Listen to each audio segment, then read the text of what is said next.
Halo semuanya, perkenalkan nama saya Fani Ayu Wulandari dengan NIM 11112400043. Pada kesempatan kali ini, saya akan mempresentasikan mengenai DPRD, Dewan Perwakilan Rakyat Daerah, untuk memenuhi tugas mata kuliah Hukum Pemerintahan Daerah.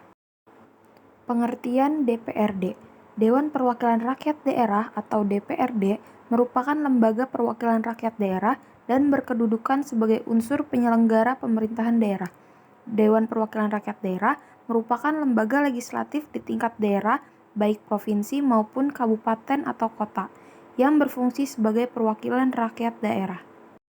Sekarang kita akan bahas mengenai dasar hukum dari DPR, yaitu yang pertama, Undang-Undang Nomor 32 Tahun 2004 tentang Pemerintahan Daerah sebagaimana telah diubah beberapa kali terakhir dengan Undang-Undang Nomor 12 Tahun 2008 tentang perubahan kedua atas Undang-Undang Nomor 32 Tahun 2004 tentang Pemerintahan Daerah dicabut dan dinyatakan tidak berlaku. Yang kedua, Pasal 1 Angka 4, Pasal 314 sampai dengan Pasal 412, Pasal 418 sampai dengan Pasal 421, Undang-Undang Nomor 17 Tahun 2014 tentang Majelis Permusyawaratan Rakyat, Dewan Perwakilan Rakyat, Dewan Perwakilan Daerah, dan Dewan Perwakilan Rakyat Daerah. Selanjutnya, kita akan membahas mengenai struktur dan keanggotaan. Jumlah anggota DPRD berbeda-beda tergantung pada tingkat pemerintahan daerah dan jumlah penduduk, dengan ketentuan sebagai berikut. Yang pertama yaitu DPRD Provinsi, minimal 35 orang dan maksimal 100 orang. Penentuan jumlahnya didasarkan pada jumlah penduduk provinsi yang bersangkutan. Yang kedua, kita akan bahas mengenai DPRD Kabupaten atau Kota, minimal 20 orang dan maksimal 55 orang. Alokasi kursi berdasarkan jumlah penduduk. Lalu, sistem pemilihan DPRD di daerah. Anggota DPRD dipilih melalui pemilihan umum atau pemilu yang diselenggarakan setiap 5 tahun sekali dengan sistem sebagai berikut. Sistem proporsional terbuka. Yang pertama, pemilih memberikan suara kepada salah satu calon anggota legislatif dari partai politik tertentu. Yang kedua, jumlah kursi yang diperoleh partai politik dihitung berdasarkan perolehan suara total partai di daerah pemilihan atau dapil. Yang ketiga, calon yang mendapatkan suara terbanyak dalam partai tersebut yang akan menduduki kursi yang diperoleh.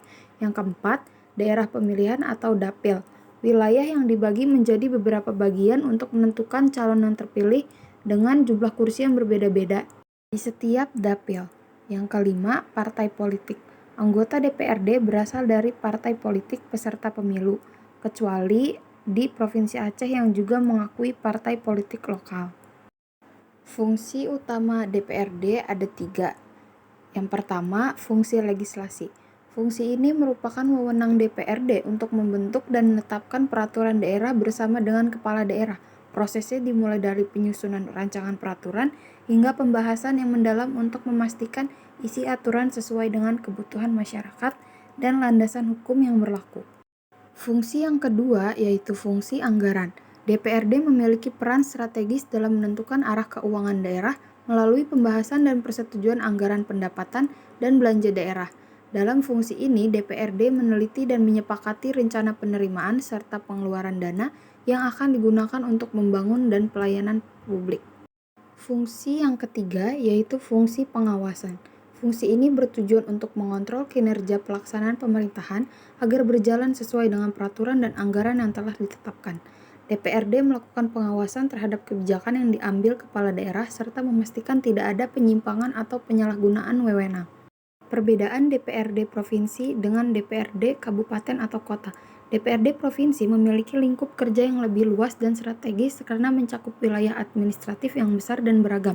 Fokus utamanya adalah menyusun kebijakan dan peraturan yang bersifat lintas daerah serta mengatur pembangunan skala regional.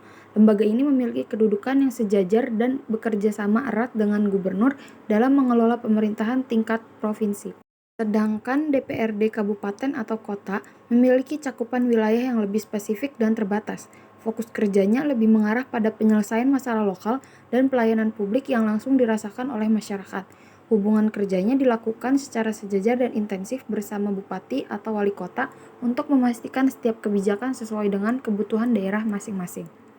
Selanjutnya yaitu peran DPRD. Yang pertama, pembentukan peraturan daerah. DPRD bersama kepala daerah menyusun dan menetapkan aturan yang mengatur kehidupan masyarakat.